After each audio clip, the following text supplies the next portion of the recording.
আমি ফুল সুইঙত নিৰ্বাচনৰ কাৰ্যবিলাক কৰি আছোঁ। খুব এটা ভাল পৰিৱেশ। এতিয়া পৰিৱেশবিলাক লাহে লাহে UPPL পক্ষত আহিছে। ৰাইজ মাজবাট সমষ্টিত পৰিৱৰ্তন বিচাৰিছে। যোৱা 20টা বছৰ ইয়াত BPF শাসন কৰিছিলে।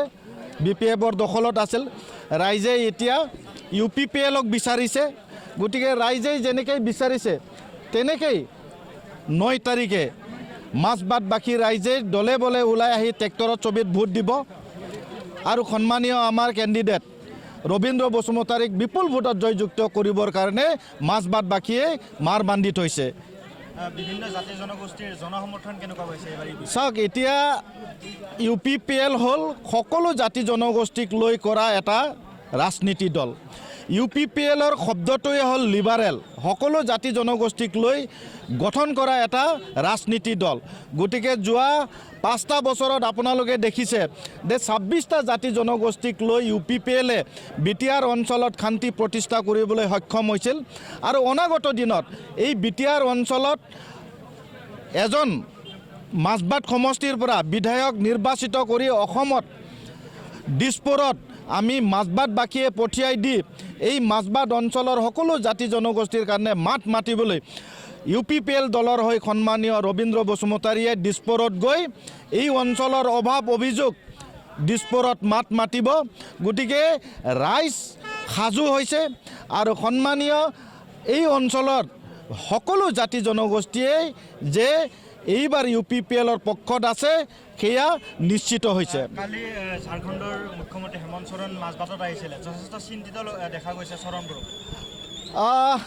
লাহে লাহে BPFৰ সকলো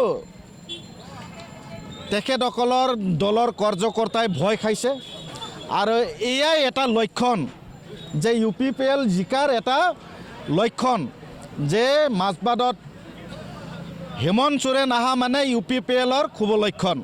গতিকে আহি থকা দিনত মই ভাবোঁ যে মাজবাট সমষ্টিৰ UPPLে খেগ হাঁহি মাৰিব আৰু আমি সকলো জাতি জনগোষ্ঠীৰ ভোট পাম।